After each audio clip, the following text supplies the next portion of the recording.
Okay, just let me for a moment. Let me do the view here. There we go. Yeah. So what we're doing is we're a 6 week course. This is abbreviated from 7 weeks, first of all, and typically we would go a little bit more. But I wanted to cover the same material that we do in the 7 weeks. So the way I mixed and matched things was to have a final assignment. Point number one, don't worry about anything. You have like three assignments for the course, basically. Get those in, okay? And that includes the final assignment. The first one is the net present value analysis with sensitivity. We did that, okay? And that was really a single variable point in time optimization problem. That's actually what it was. We solved for the lease price, right? That was the idea for a solar experiment, really. Uh, and the second one was a multi-period planning problem with pricing in it. With pricing.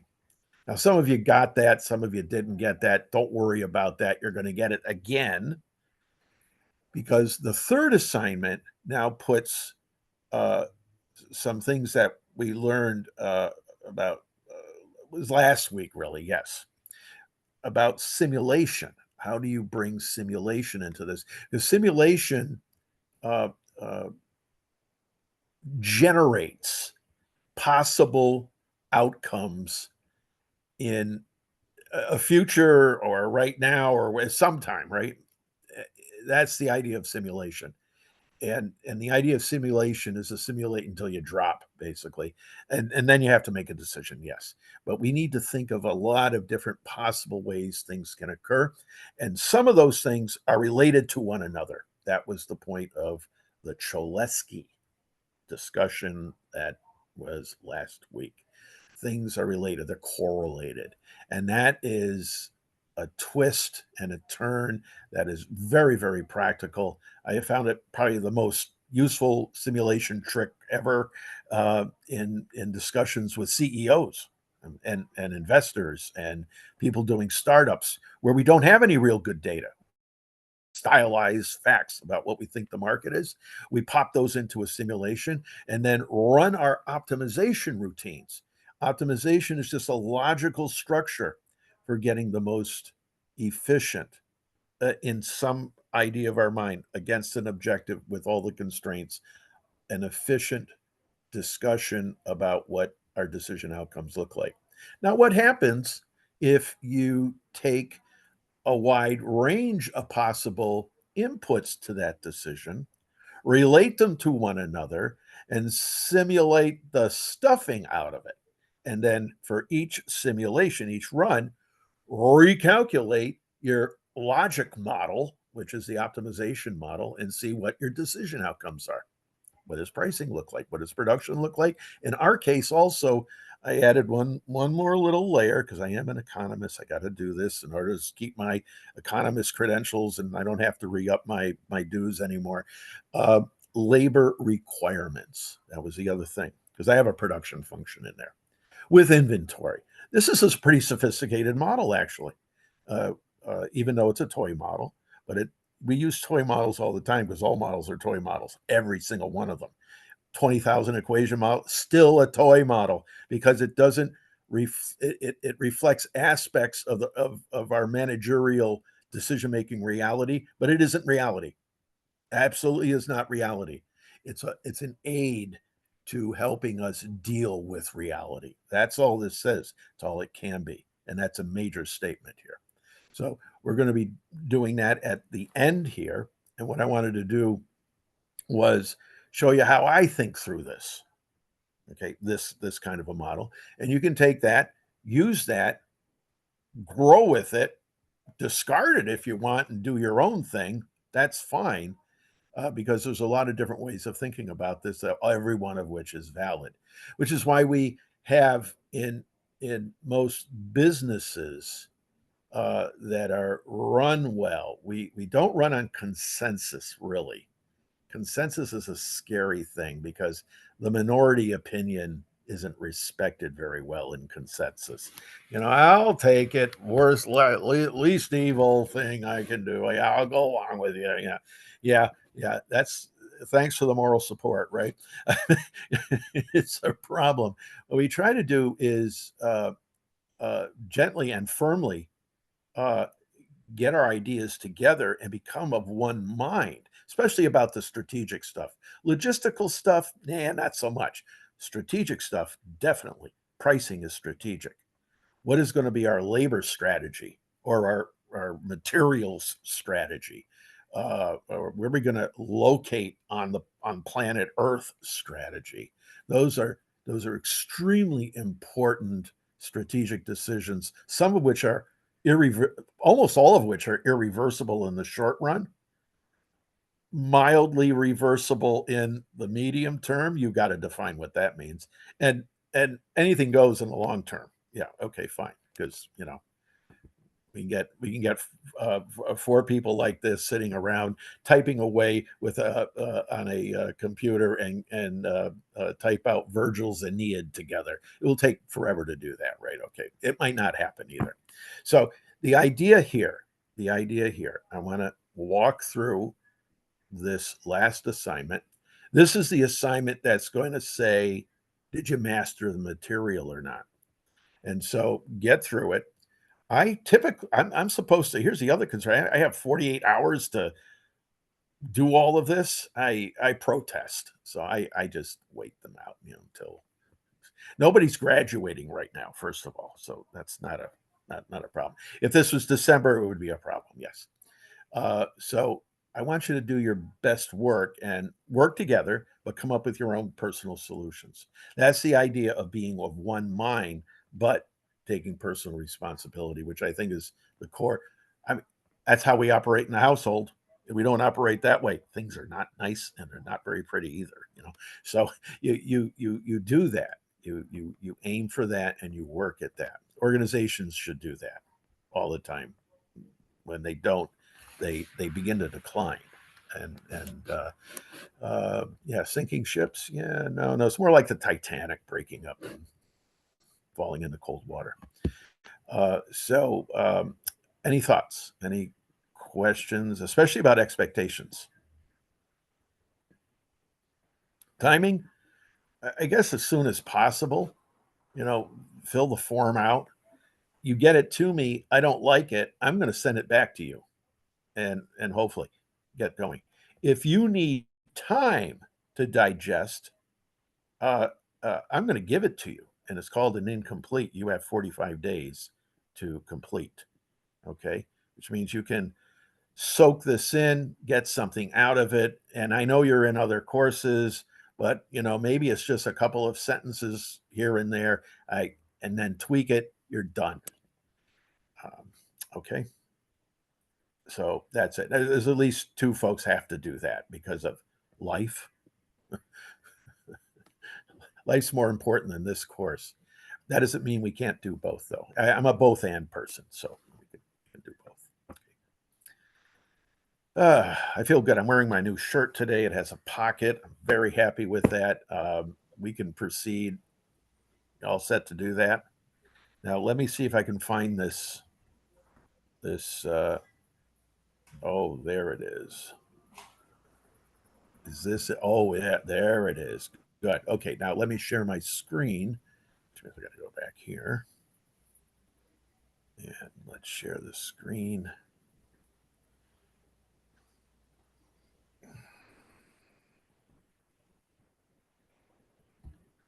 Yeah, good. And that, and that, and there we go. Okay, this is the object of our affection at the moment. Let me drop this down a tad. Okay, here's a model. It's labeled multi-period supply chain planning model simulation labor.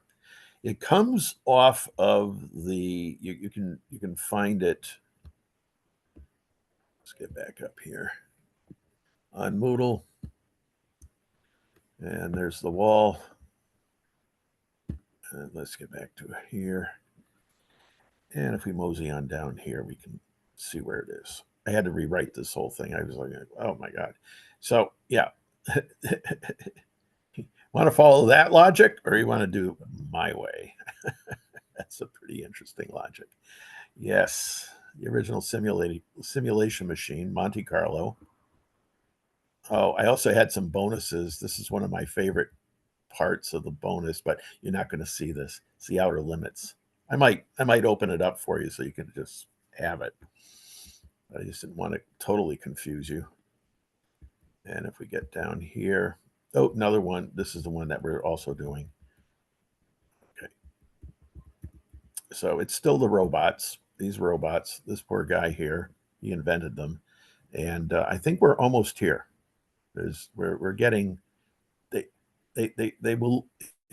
The reason why Silicon Valley wants to make them look like us is so that we will be totally under their control. I'm positive about that, but that's a different issue.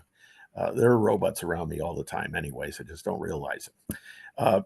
This is an actual play by Karl Čapek, Rostrom's Universal Robots. He wrote in Czech, but the title is actually in English. It was produced on Broadway in the mid-20s, 1920s, that is. And here we are. This is a statement of what we need to do. Uh, four things, and the fourth thing is formulate and defend 3 actionable recommendations. Be succinct, but be actionable. No abstractions like I do. Okay, we're going to do this now, this in the next 3 years, and this is where we want to go in the long run. Okay. Summary statement of the recommendation. We're going to do 3 of these. Why? Simple purpose. What's the objective? What's the goal of the recommendation? What's it trying to achieve, basically?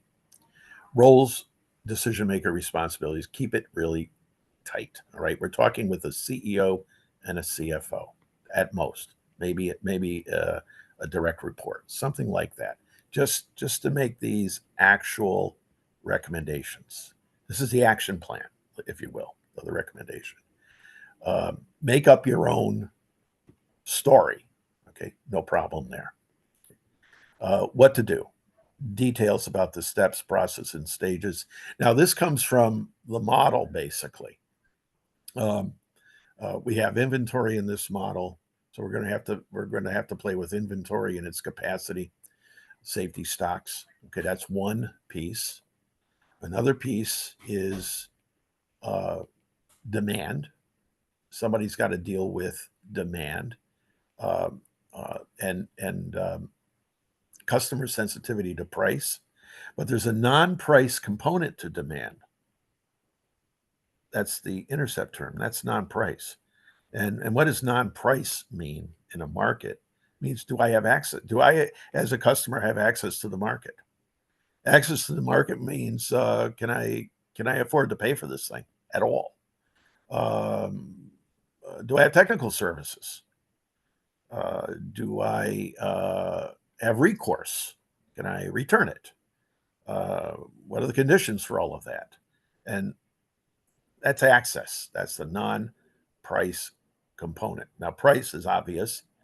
It's the sticker price. Well, do I get any rebates? Do I get a volume discount? You go from the sticker price down to the real price. Okay, yeah, we're not discussing those things because those are actually investments made by the producer to the market when you go from gross to net. Okay, gross to net. And in education, gross to net means here's the tuition. We're going to knock something off because you're in work study. We're going to knock something else off because of a little scholarship we think you should to incentivize you to stay with us and really work at this. And net, that's your net tuition. Okay, that's the idea, gross to net. One of the hardest things in any large organization is gross to net. Period. End of story. It's just what. So, Kevin, in banking, what's the gross to net there? I mean, how many points on a deal? Something like that. Thereabout. Yeah. Yeah. Yeah, yeah. So I'm going to charge you. The going rate right now is seven and a half. You know, 7.5. Okay, basis points. Yeah, I'm going to take the haircut for you. Okay, I'll do this for you for 4. And a lot of waving of the hands, and then the lawyers get involved and put it into language that a court can understand, especially Southern District of New York or Manhattan. Yes, in our case. What to do? Details, steps, process, stages. So you can take this any way you want. You don't have to be very detailed about the recommendation. What would be the recommendation? Increase prices by uh, 5% in the short run. Wait and see what the reaction is. That's an actionable recommendation. Somebody can actually do that because they can actually put a stake on the pies that are being made. Okay. Another recommendation might be um, uh, reduce the safety stock because we're not even hitting it now. But later on, revise it. Okay. And look it over. Okay. Look at how much it's costing us because safety stock means space, means you're paying for it. That's the holding cost problem. And you have a calculation of the holding cost. Another one. Um,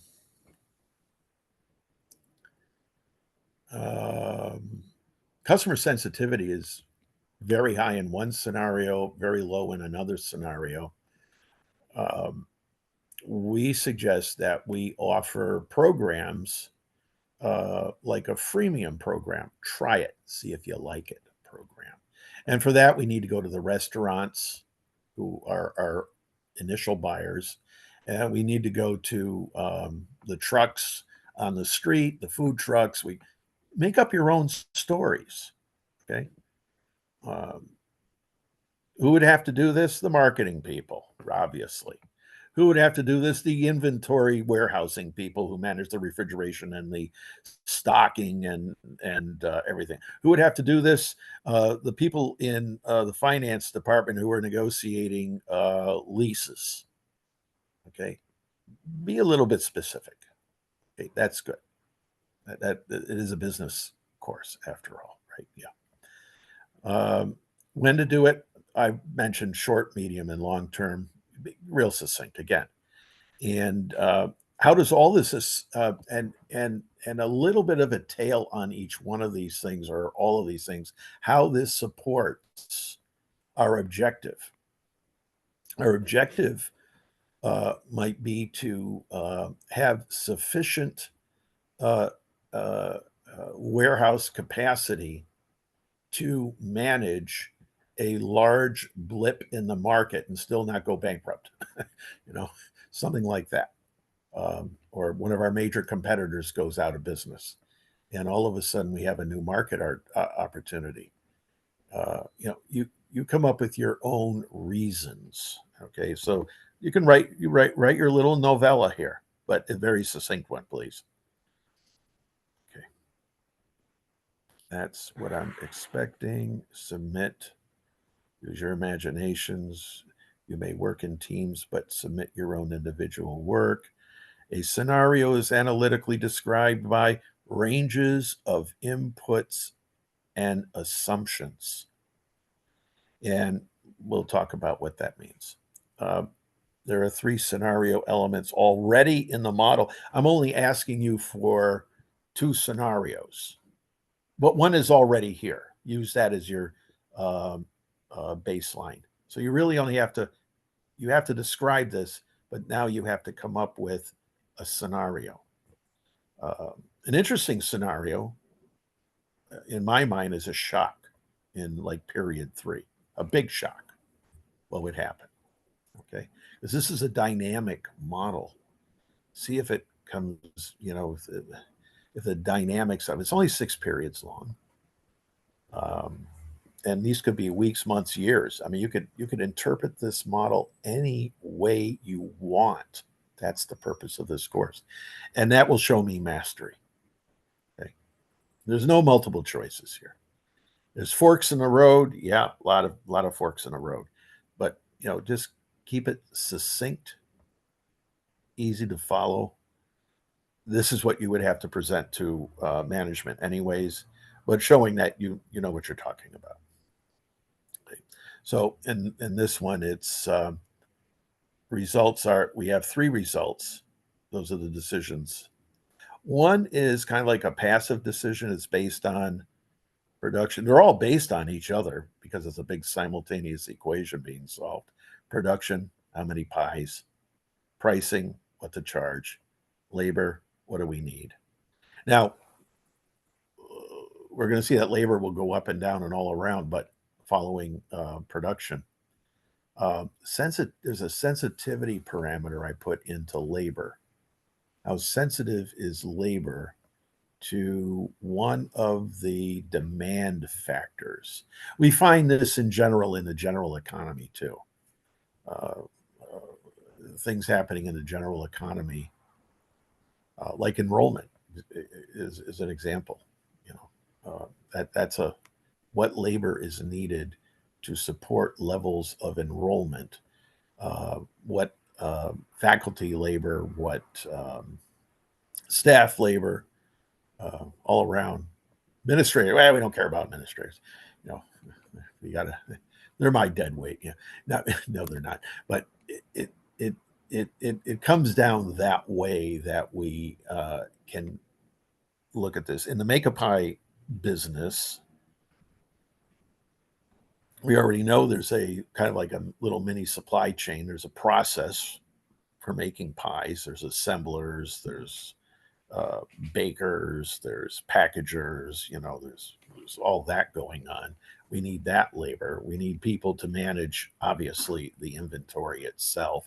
And we need people to go out to the restaurants, go out to the food trucks, go out to the supermarkets where we're actually selling our product. And we may do an in house selling of the product, right? Because that was a little cafe thing idea from last week. So we have all of these ideas. Use that as your background for this. Very straightforward that way. And yeah, I would just spend a couple of hours and write out a scenario. I would write out the recommendation. I would try it, convene a session of one another, just bounce it off of each other, and collaborate. Absolutely collaborate. This is a collaborative effort course, not a effort course. And I think you will get a good narrative explanation of the planning model and simulation.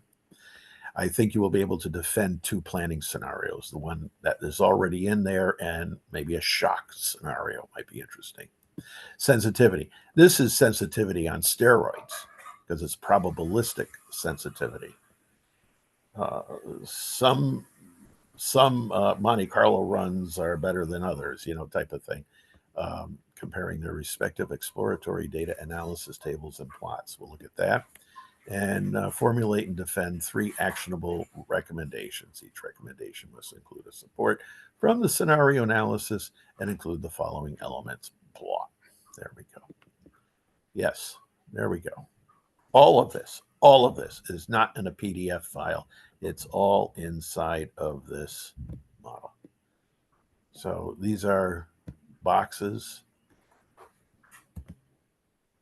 little text boxes. I would say this one would be the description would have the objective, decisions, constraints. There we go. Good. We can fill that out. Two planning scenarios. Yeah. Get this over here. One might be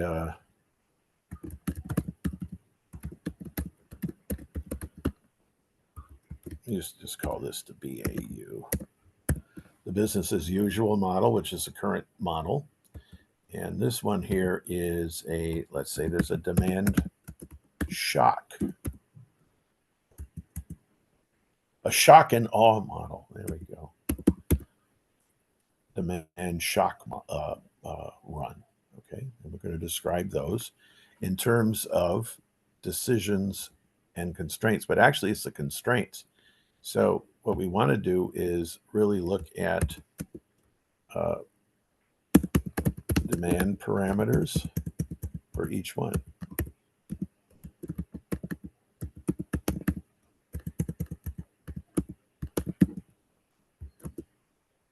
The costs can change. What else can change? Demand and cost are probably the biggest ones. Might add something else there. Capacity. Okay. That's the max and min.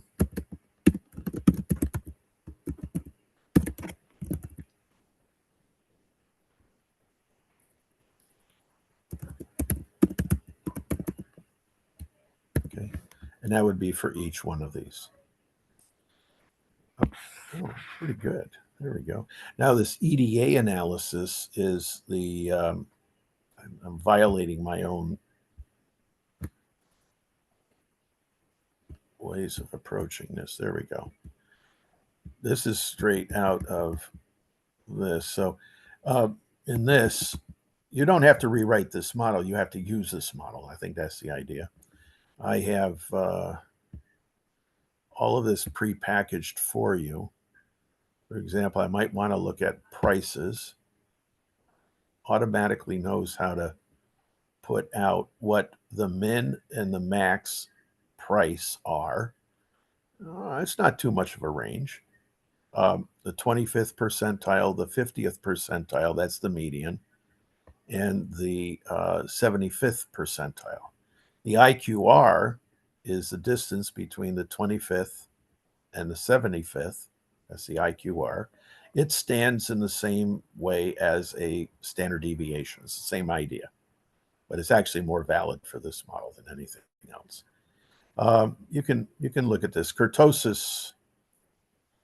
It has thick tails.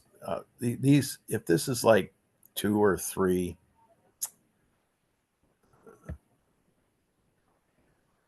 yeah, it's already there. If this is like 2 or 3, you know,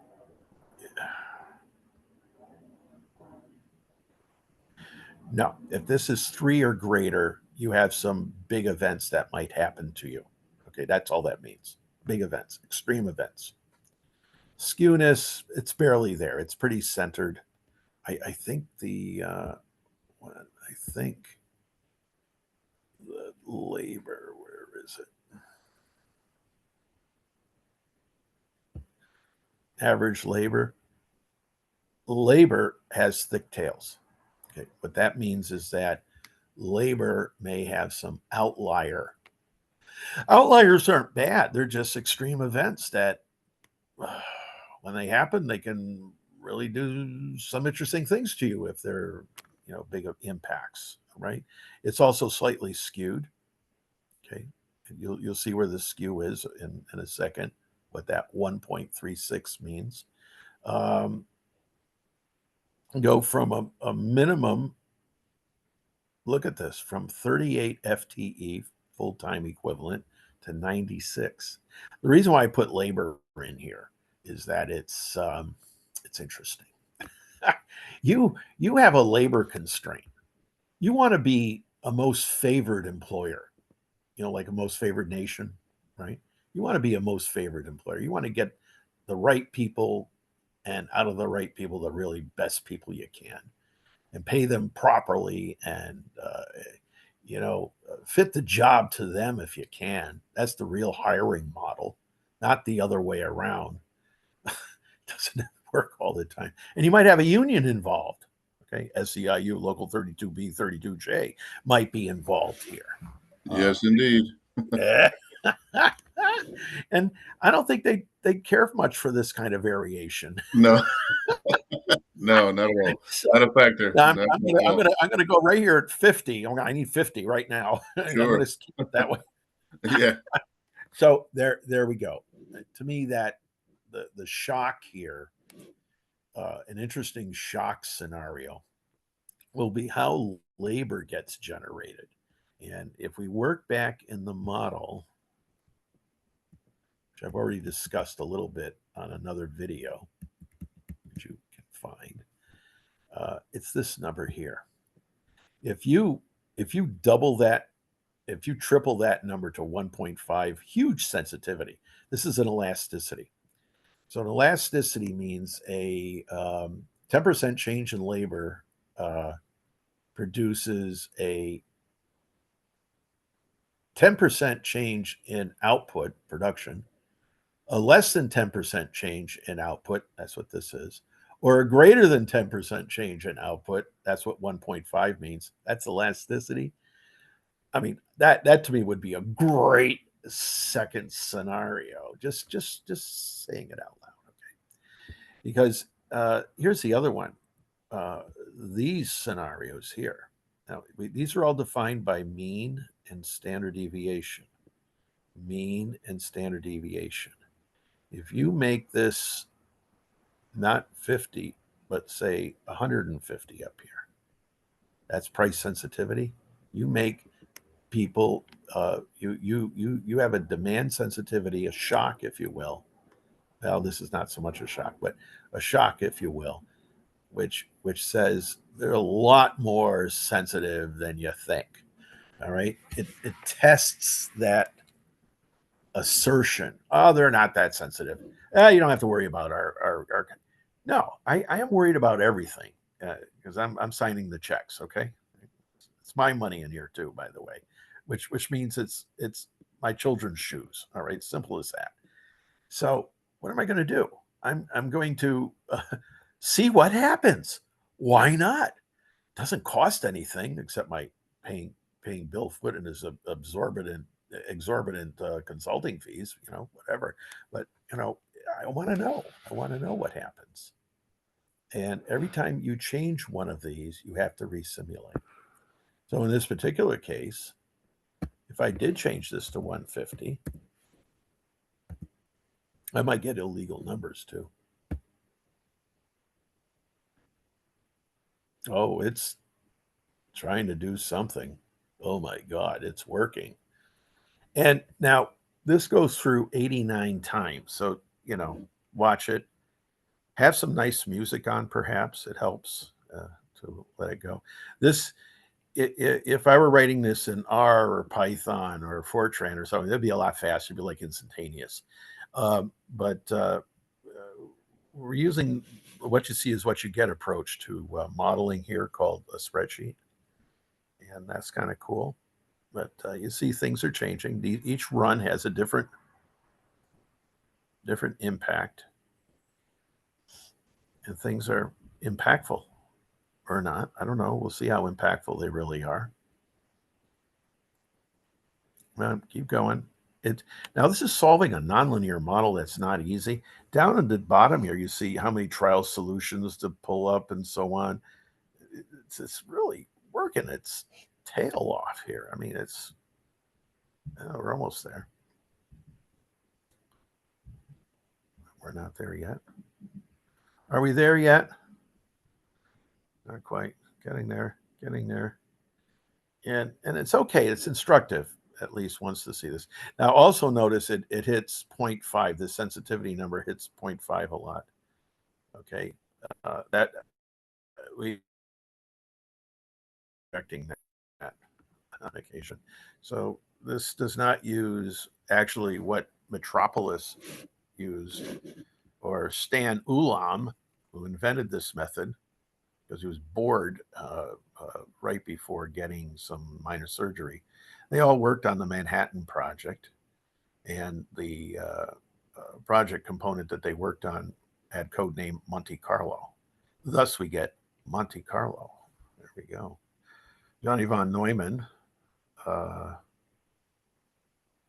Hungarian expat. Just probably one of the most fertile minds in mathematics for a long time.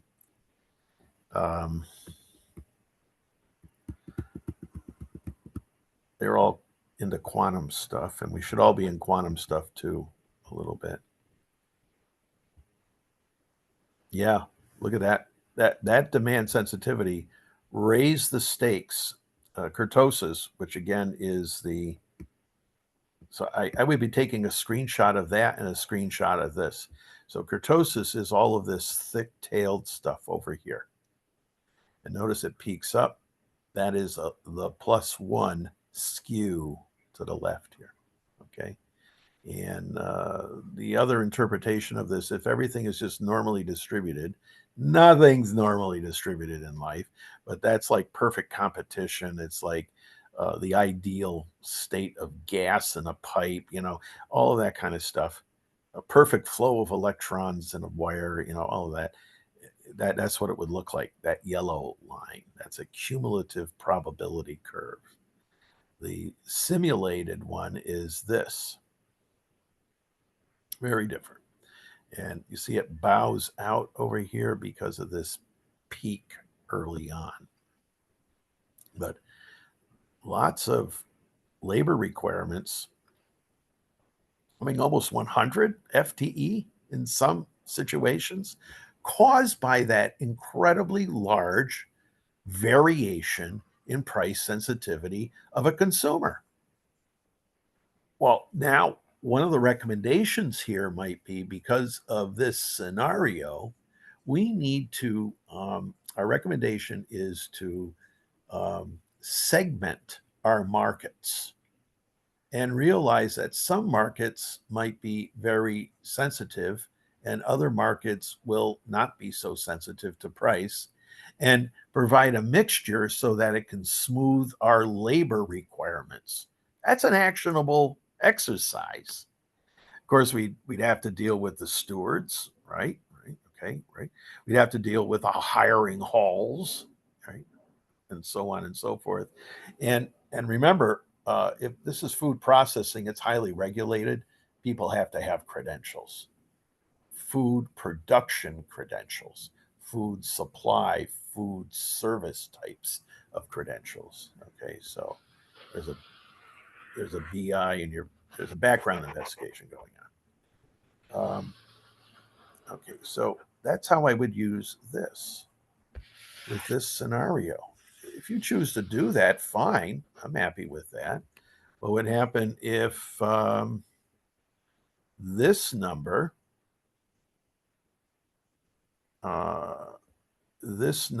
dropped? What if the mean up here was lower? That's a depression for us. Okay, with increased price sensitivity. You could mix and match whatever you want. All righty, but notice what we have over here. Back to the original model. In describing the model, you're going to describe this term as actually in describing this model with an objective. This is your objective. I would start here. Margin is equal to total revenue, which is this price times quantity sold. Total cost, okay, which is production cost and inventory. Notice inventory cost is a small portion. So, in all of these with inventory, I probably would say, just keep up the good work. Keep that thing low. Warehouse capacity, I would look at warehouse capacity as a constraint. Warehouse capacity, my God, we're way over capacity. We want to change that. Okay. We might want to change that. Now, in this model, we're not pricing capacity. Well, we are kind of, sort of, but we're not really pricing capacity. That's a separate model. a capacity model. We could formulate that model. It's an investment. Do we get more space, less space? Safety stocks is another one where we said it's 10% of average demand. Okay. We're keeping it right at the safety stock level. Is that good? Bad? I mean, it's less than or equal to is not to exceed. Okay. Can't exceed 9,000. What is this? No, at least, this is a requirements, at least 2186. And it's hitting the safety stock. You might want to have a comment about that. Notice the pricing. Okay. That we have the objective, we have inventory, we have safety stock. Oh, we also have min and max production, which you can say. Okay, maybe we need to widen these, lessen these. I would just keep this part of the discussion easy. Okay, don't bother with it. And now we have our decisions. How much to produce? It's almost like it's close on 9,000. It's always above the min. It's almost like in between the two. Okay. And the production manager is going like, no kidding. That's what they'll be doing to you. What do you need a model for that for? I already told you it would be that. All right, whatever. Okay, fine. I'm easy on that. But look at pricing. A $4 and $5 pie. Oh, that pie better be big enough, by the way. I mean, my God, a slice of pizza now is what? What is the going price of pizza, a slice right now? I guess in Manhattan, it all depends. You have your uh your dollar slices still. But if you go for like Where?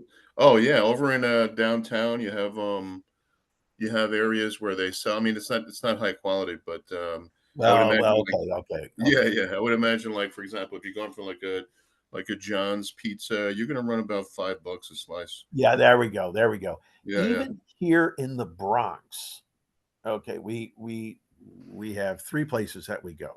One we like because it's wood fired. That actually tastes good. Uh, it tastes like 1971 to me. So so I'm going to go there. That is probably a $5 slice. Hmm. I go over to Middletown Road from Morris Park. Go to Middletown Road because I know the guys. Hmm. I can get two for $5 over there, Nice. maybe two for $6. All right, because their prices have gone up tremendously. Yeah, and then when you get Our those prices are specialty slices, crazy, Bill. Yeah, those huh? specialty slices where they get all creative with the ingredients. Oh, That'll no, cost I you don't go into that rule. yeah, No, no, 7 to no. $9. Yeah, yeah, Yeah, yeah. right. You can have a $20 pizza Yeah, and have a slice. yeah, yeah. Yep. Forget about getting a Stromboli or a Oh, calzone. forget it. Yeah. Yeah, right. So the other thing we do is, and this is the price sensitivity issue. Can you Mhm. make this thing yourself? Do you want to make this? New Yorkers tend not to, as a group. That's why we're it's hard to make rent because you're always eating out. Yeah, yeah. Yep, but yep. and then you get, oh, we can't do that. Also cholesterol and salt. So we got to eat at home finally, at least some part of Mhm, the year. But you see, these are the things that get inside of the demand curve and get inside of the supply curve.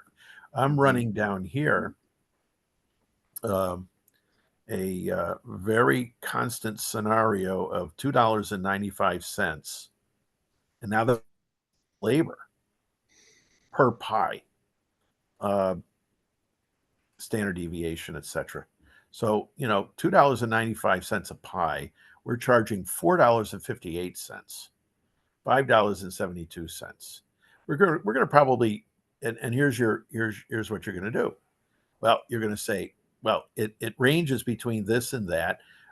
We will make an adjustment upward or downward. You're like Chairman Powell, the Fed governor, going. We'll wait and see. mhm, mhm, Perfectly fine. You don't want to scare your market off. mhm, But you also want to be bold enough to say, uh, we make value, uh, we we would like to be paid for our value. Okay, that's Mhm.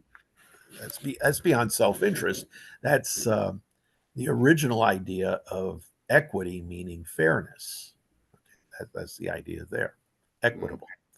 So, we're in a arrangement, kind of like almost like a partnership. You buy, we'll make, uh, Mhm. with our customers. So pricing is a big part of it, and availability. Do we have? It looks like we're not going to have any problem keeping things available, given that production level. We have inventory. We can increase inventory. I don't know. We'll see. But we're doing pretty good. Demand. That's terrific. A lot of pies. A lot of pies being made here. 24,000. Does that add up? 13.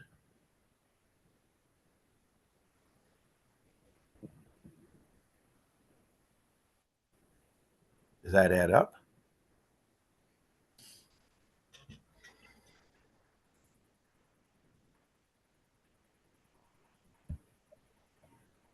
Oh, look at this.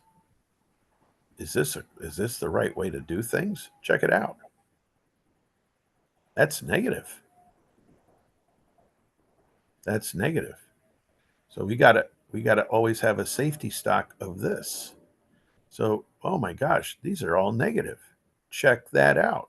What are you going to do about that in the model? Oh my. So if we did this, here we're having a blast here. Look at that. That's actually what's happening. Oh my gosh. Well, where how these will simulate. Okay. We're we're saying that each one of these has to be greater than or equal to the safety stock. Okay. That's basically what we're saying. Let's see what this simulates as. I do it this way first.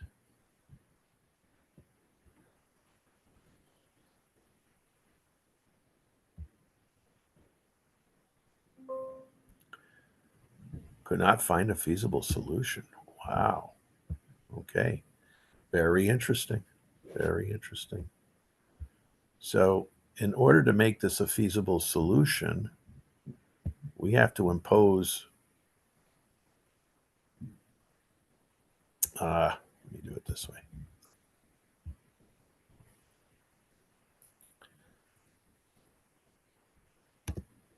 Remember, I said somewhere in here, in our many discussions, that this initial condition. Oh, come on.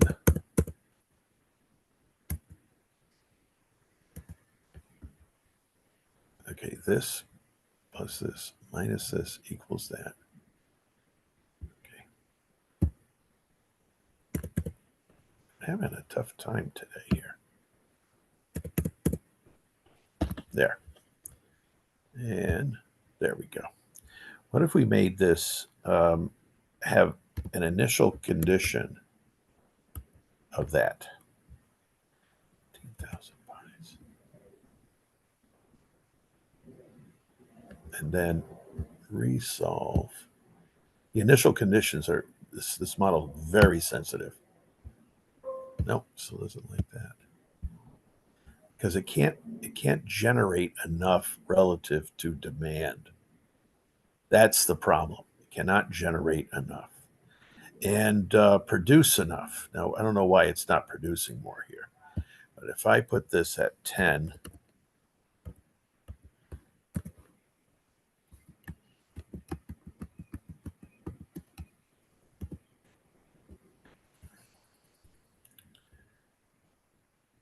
yeah, this might actually come closer to working. And if I put this at 5, now what I'm putting in here, and I'll share this thing with you so that you have it. What I'm putting in here are initial conditions for the optimization itself. See, it still doesn't work itself out. Wow. And 10 is not going to be enough. Okay, so I'll probably have to up this.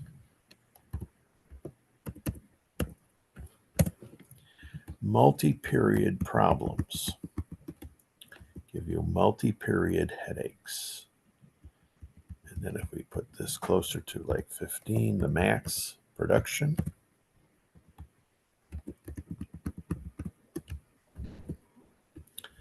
See, I'm still working this out. Now let's see if we can get a solution now.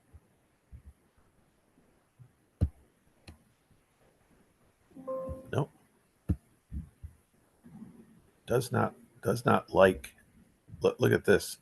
It gets worse and worse and worse. So it would appear that we actually have to increase the prices a lot. That's where I'm going with this. Let me put a $10 price. And now we get negative demand. So we know that $10 is too much. Oh, no, that's $10. There we go. You're getting almost no demand at $10, right? We kind of knew that from day one. So if we do this at $8, you're getting that kind of demand. If we did this at $9, that was the original one we had. Remember we had, no, there we go. $9, I think, was the one that we came up with at some point. And that price is way too low. He's not finding a solution because this is a very the surface of this objective function, this margin. Look, we're getting negative margins. Really get crazily bad.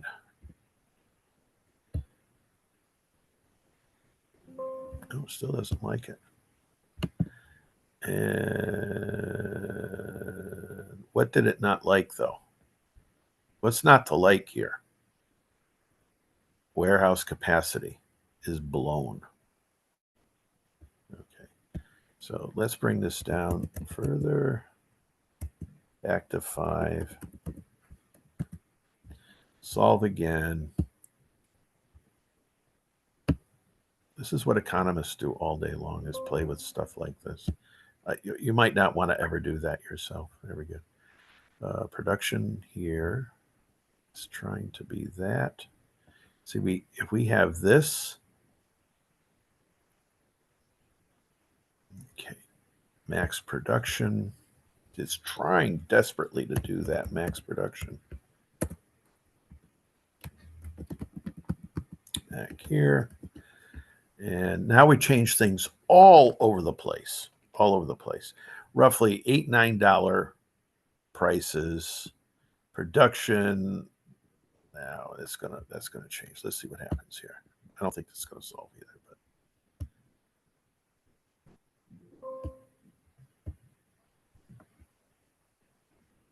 okay.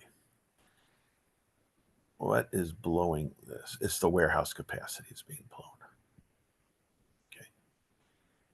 And production is way up. Way up. And inventory is here. So we still need a lot of inventory. Look, it's just growing against almost a constant demand. If you saw a schedule like this, you're going like, what is the problem here? Well, you have two problems. And also look down here. It's pretty much constant labor, by the way. So we solved the labor problem. But we haven't solved the other problem. So I'm gonna make one more change here and see if that initial solution is part of it. I think it's also down here, which is something we can change. It's making too much. That's as simple as that. There we go. We have a solution. Now, that's because I had a very low inventory, but you see it blows up from my point of view. it said constraints are fine. These are not fine. 33,000 far exceeds our warehouse capacity. The warehouse manager is going like, "Are you kidding me? Where am I going to find that in Manhattan? Queens, whatever. Refrigeration, easy in and out loading docks. No, I don't think that's going to happen." So, what else can we do here? I think our production has to change. I'm going to put this down to closer around the demand side. So if we go from 3,000 minimum on production, yes, we're cooking this in front of each other. Yes, this has got to be difficult. And then put max around 6. Really make that a little bit tighter. Yeah. This might help a little bit. And then split the difference here at 4 as an initial condition. It's going to take these numbers as initial conditions. That's why I'm doing this. This is a lot harder work than we should have, but we've got it. Okay, yeah. And I can see that this is almost going to work. We still have some negative positions here. Let's see if it does solve, though. And if it doesn't, I know where we can go. I know where we can go. Look at that. That's awful. That's awful because it's awful because our demand's way high no matter what we do at this price. Right. That's what I was going to say, Bill. I mean, I guess if the demand is high, production is lower, we would have Yep. to increase the price, right? Yep, that's right. It's trying to, but it can't. Right. For whatever reason. It can't do it. I mean, 10, right? It's still knocking on the door, but it's not doing it. It's just not doing it. So I'm going to bring this up to 8 because the lower bound doesn't matter at all anymore. And I'm going to bring this up to 7. Bring this up to 7,000.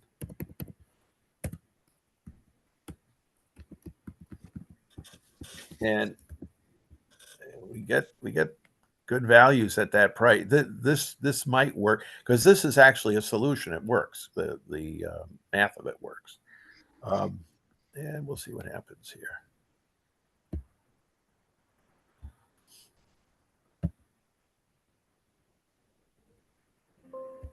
There we go. So we have positive margin. Yes, that's what I was hoping for. At 865 and all of this stuff, we should have. But look at our labor is a lot lower. So somebody's going to be going, "What are you guys doing?" Okay, now let's find out what these guys are doing. Okay, now we simulate. So part of my what I'm trying to do here is, and I have this demand shock in here, by the way. Minor detail. This is what you do in the background. Now, you don't do this at the table with the CEO. I mean, first of all, they'll be looking at their phones all the time, and you're out. We have to have anticipated this kind of a problem. That's the point. And so you run these kinds of back and forth. The simulator is easy compared to what we just did. We're working back and forth, back and forth. We know what numbers we have to hit. We know what things should be. And Oscar, you cinched it with, we got to do something about production versus demand. We have to align them basically, and that's not a small thing, but that's the insight you get out of a model like this. And businesses I've worked with by segment, that's not what happens. They don't align. No, we're going to push it anyways. No.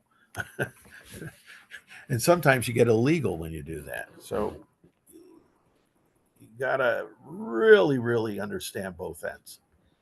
Now, maybe I have to push it. Well, we're we're making a lot of stuff people don't want or can't buy. They do want, but they can't buy.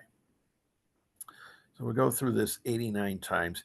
Technically, we should go through this 10,000 times, just so you know, right? But given what we have here, we're almost done.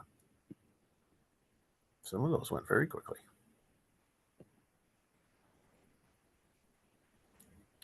And there we go. The lights are back on over here. Let's see what happens, if anything.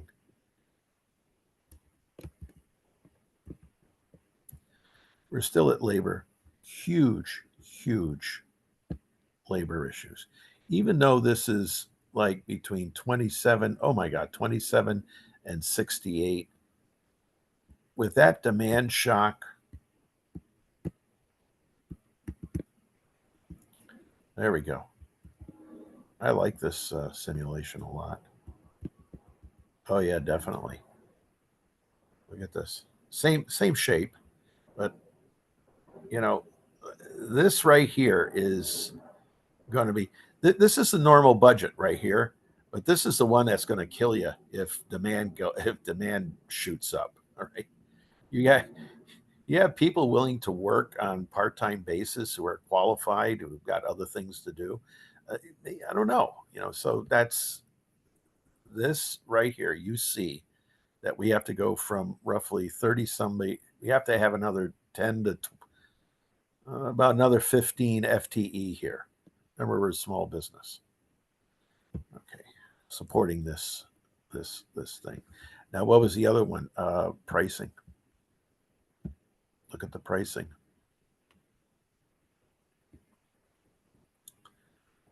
Average price.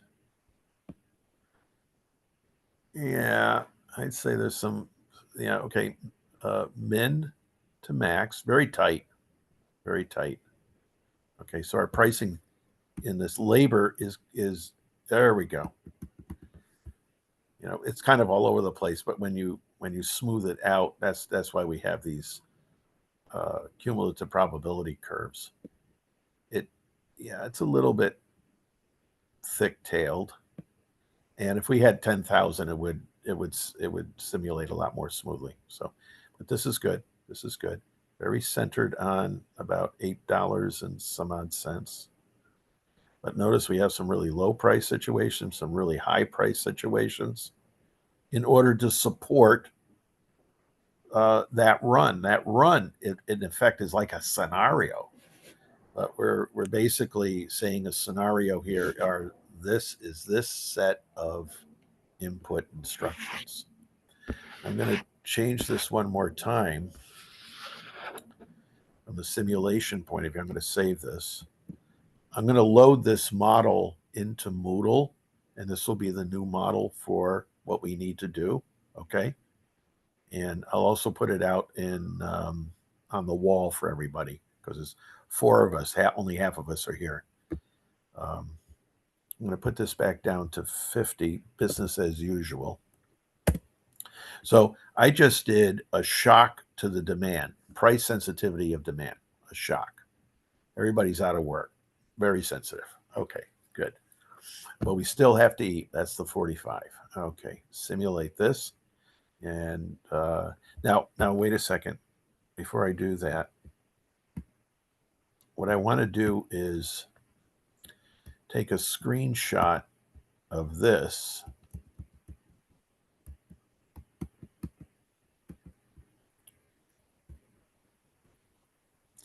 want a screenshot of this. Oh gosh, how do I do this? Let me do it this way. Yeah, I think I need a screenshot. That's the easiest way. Take a screenshot.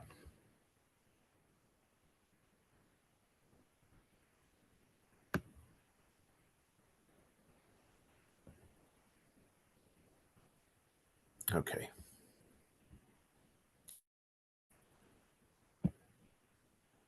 price.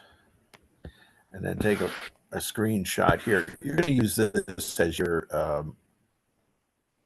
your support for your recommendation. You don't have to go crazy. One screenshot per scenario. That's, with this. And this picture is a good thing to have a screenshot of.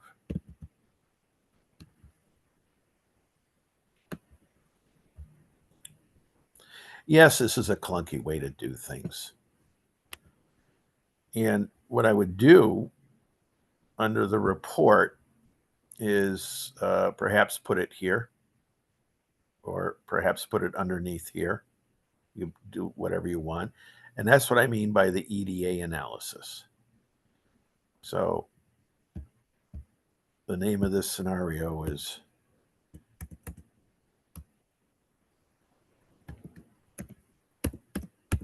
shock. There we go. Okay. And down here, I would insert my, you just figure it out. Okay. You simply insert your screenshot down here. Okay. Very, very straightforward thing to do. And you put your EDA down here. Actually, the other way I could do this. Oh. And then you're going to compare the two. And what I would compare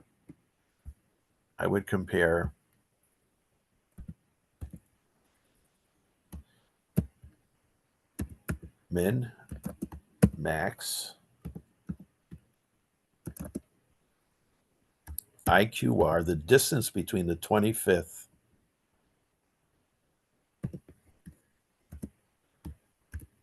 and the 75th percentile. Because that's the range of things.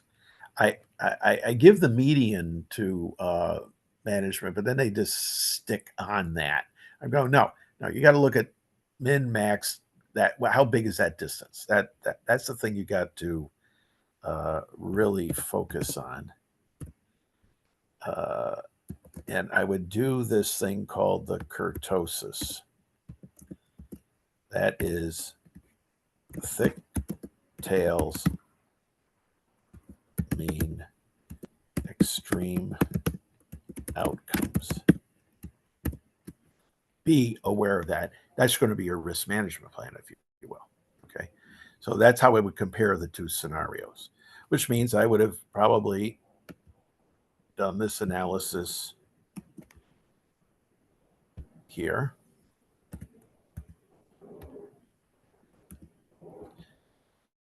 And here.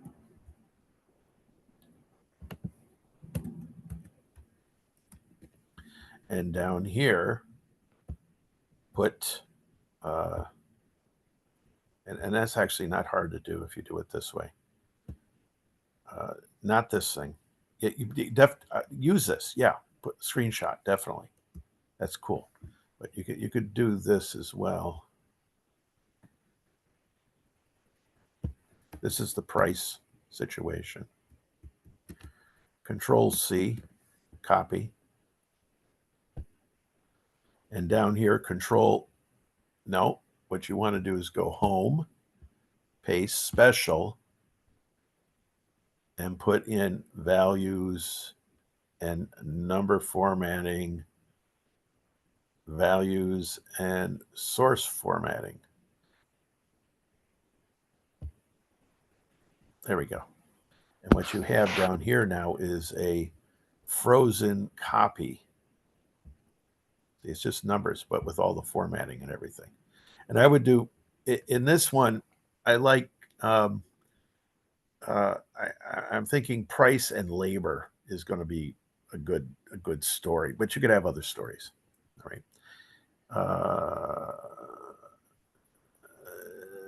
And then if you put a screenshot of the other thing, you're fine. But actually, this is good enough.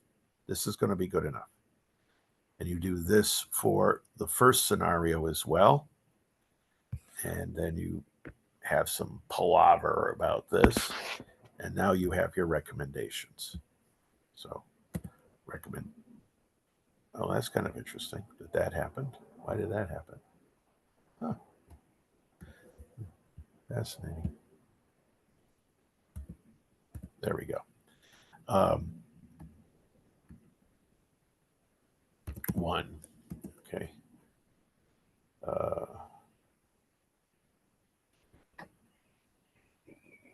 One recommendation here might be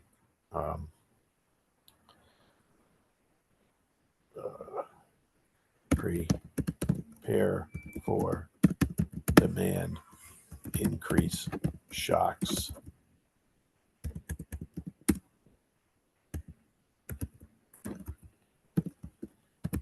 with labor, with a labor plan. Now, you might outline a little bit of that, okay? But I think you're going to need more labor. That's the idea, because labor was all over the place. All right. Another one might be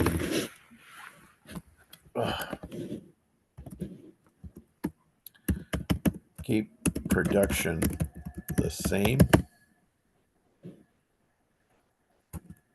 And another one might be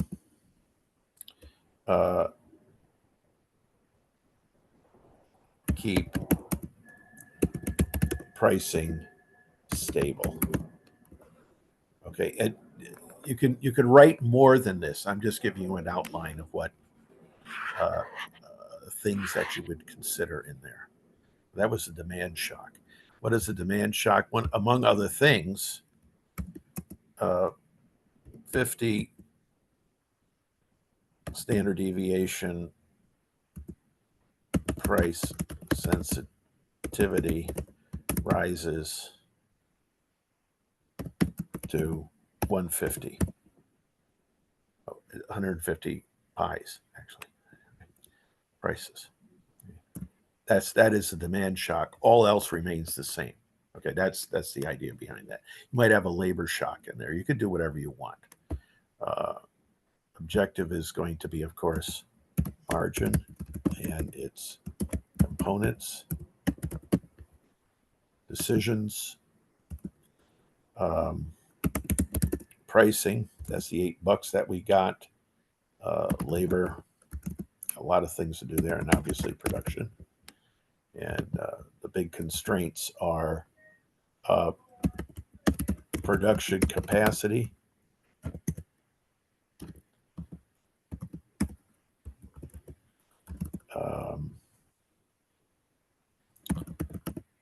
labor sensitivity,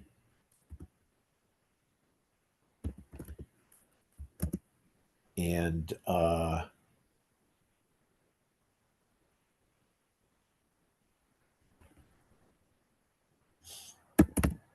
costs. Those are the big ones. And then obviously after that, it's the price and non-price demand factors. That's non-price, again, is the intercept at 45,000. Price is at minus 4,500 that we've been working with all these past 6 weeks from the Make a Pie people. Okay. I mean, I one of the interesting things here too is you might recommend a marketing kind of a solution. We're trying to do market optimization here, really. Do we have the right mix for the market? I don't know. We have savory pies, we have sweet pies. Do we have anything else we want to use? And that's what a calzone is, or a stromboli is, and a complement to it is salad. Yes, you should have some healthy food with that. All right, at the pizza shop. Same kind of idea you might want to throw into this to manage demand shocks, to manage might need some different labor. Okay. You might need a wider product assortment. So the assortment mix itself might need to be changed. Because I don't know what our consumers are bundling with this product. That's another aspect. Consumption bundles of multiple products, not ours, others. We need to know those things in order to be successful here. There's an assortment mix that feeds back into the production plan, that feeds back into the labor required, and the space that we need, and so on and so forth. Okay, run a business. Okay, your names are up here. It's you, and you might want to name your team as well. The date, put the date down, and okay. Oh, here's the model. Yeah, again, if you need, some of us have had to do a lot of math, so every now and then we just have to pretend to know some math. Okay, but this is pretty straightforward. Uh, uh, Next period inventory is equal to the previous period plus the previous period production minus the previous period quantity. Down here, profit, we have revenue, which is price times quantity. We have two costs, total holding and total costs of production. Okay, this is probably, might say HT times Q and so on. You can do it that way too. Actually, it's times Y and X. Yeah, it's H times X, C times Y. Oh my God, it's all in there. Y is going to be depending upon technology. A stands for technology, and labor raised to a power. I use sigma because of the equilibrium models I've had to deal with. Might want to put something else in there someday. Quantity demanded is non-price and price pieces. A1 is negative, A0 is positive, and then we get all of this. There we go. Yeah, that's how I define it. Good. And I can solve for labor. I'm solving for labor. I get optimal production.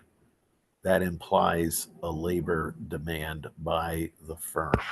And the rest of it is simulations. I'm doing a bunch of simulations, means and standard deviations for various variables.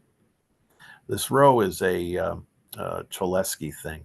What is the how does it simulate inside of making these? So this is really what is called a hierarchical model in Bayesian speak, multi-level model actually. And if you take 611 with me in this coming term, we do all of this in R. Interesting problem to solve. And we do, I think we do one Cholesky in there toward the end. But here I have, I think it's between A1 and sigma. It's between the price sensitivity and labor sensitivity. There's a relationship there. It could be between A0 and that. I mean, you can do whatever you want. So that's the model. If you look over here, that turns up. All those simulations turn up from here.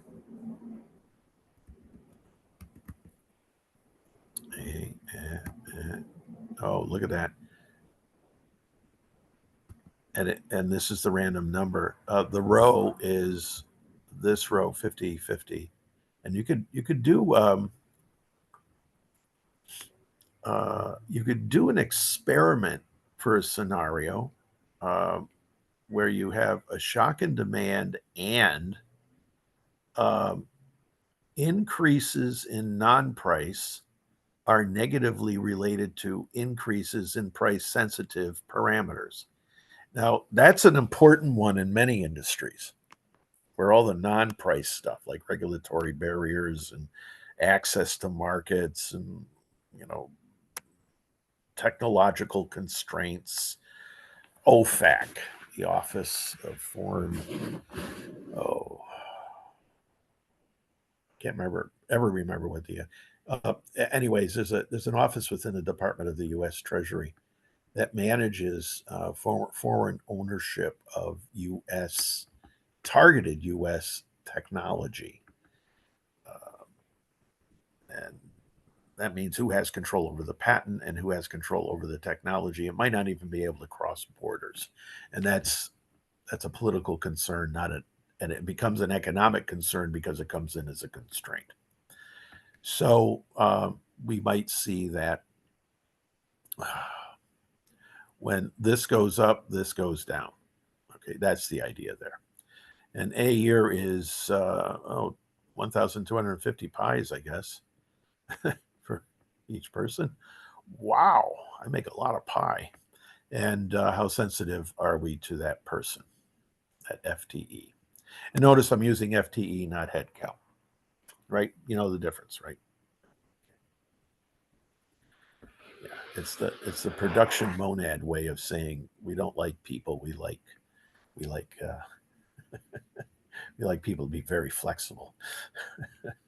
0.53 of me use it. Okay, so that's that. Let's see, anything else? Oh, and I don't forget that we're also simulating this piece here. Now notice how I'm using if error, norm inverse rand. Rand draws a number from 0 to 1. So that's like a probability, a uniformly distributed probability from 0 to 1.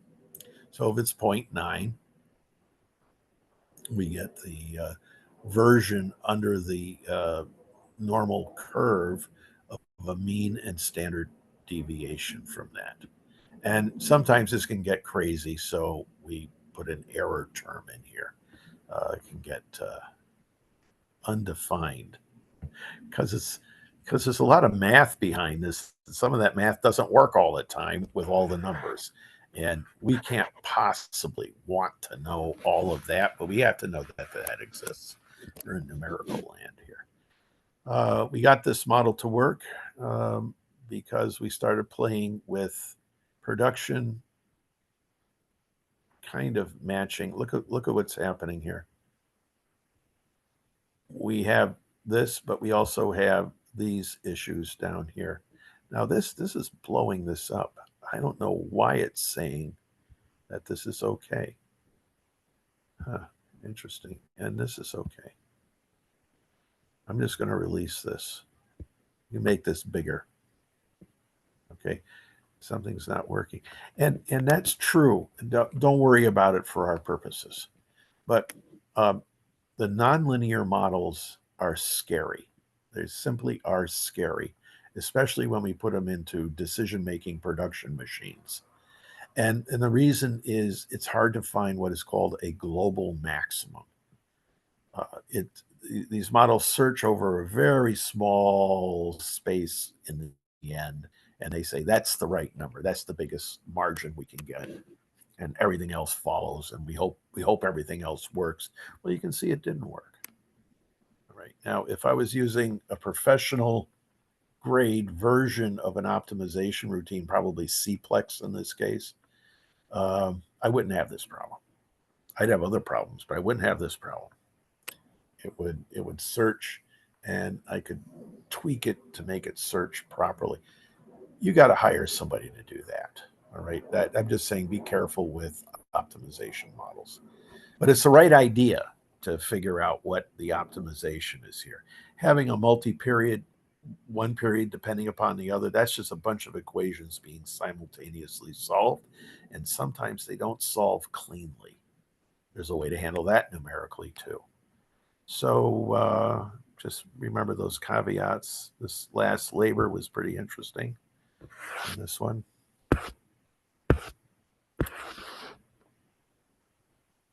And that was the price. Go back to the labor. I just want to see it one more time to see if there's anything else I want to ask about. Okay. Min, max. Yeah, this is the one that we saw was pretty scary. Yeah, lots of experience over here. A lot of no experience, and then these blips. Okay, yeah, this blip matters when you need that person and you can't find him or her. Just can't find that person. Got to be qualified, credentialed, food service. No cutting corners here.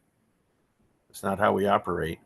If we cut corners, I'll come in as the owner and I'm fully certified. I'll work the line.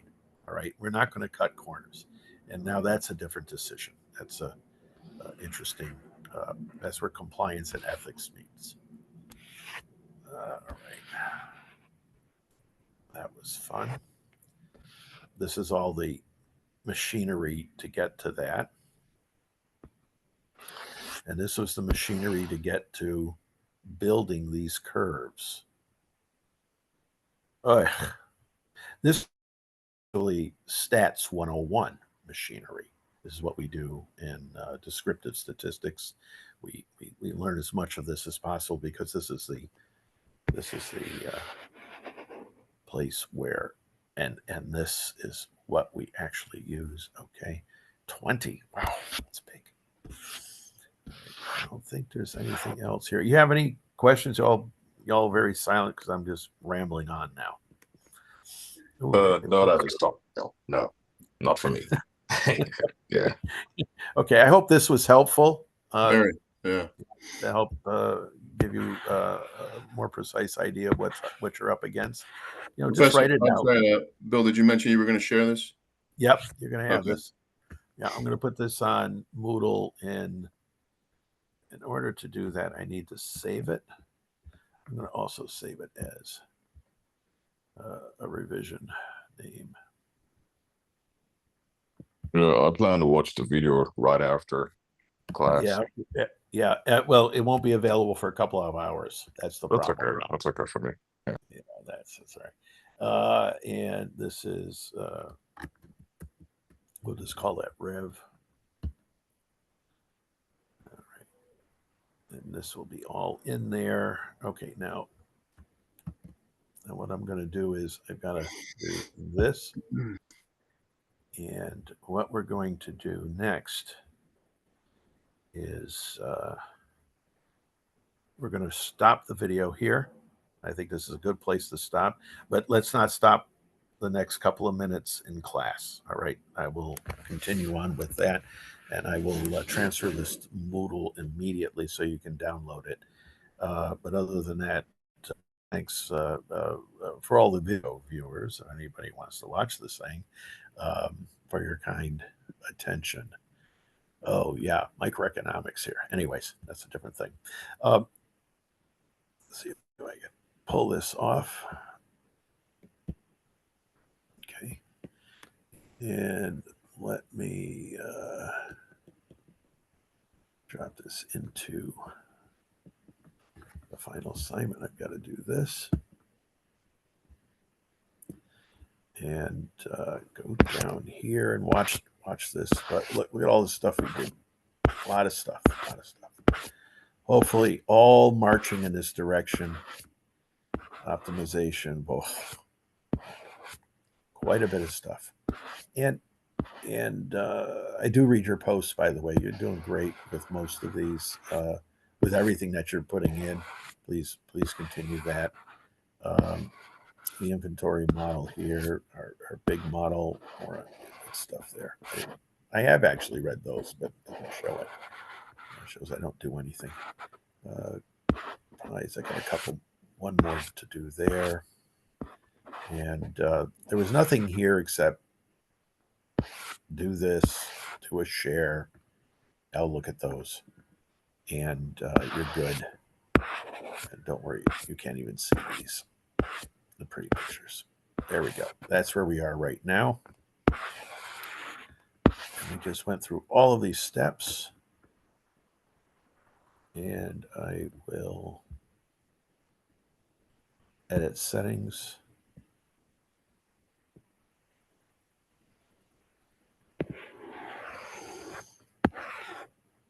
I will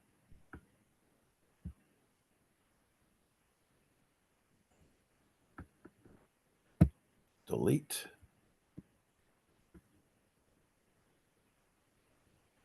Yes. And let me pop this one in. Well, where do you think it might be? Probably week 6. Ah, there it is. And is revision in here? Oh my goodness, it is. go. Save. Save. And return to the course. It's for me. And this is for you.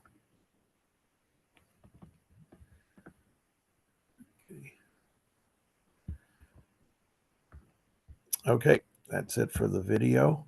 And we will stay on for a little after meeting fellowship. Yes. Stop recording. Thanks, everybody.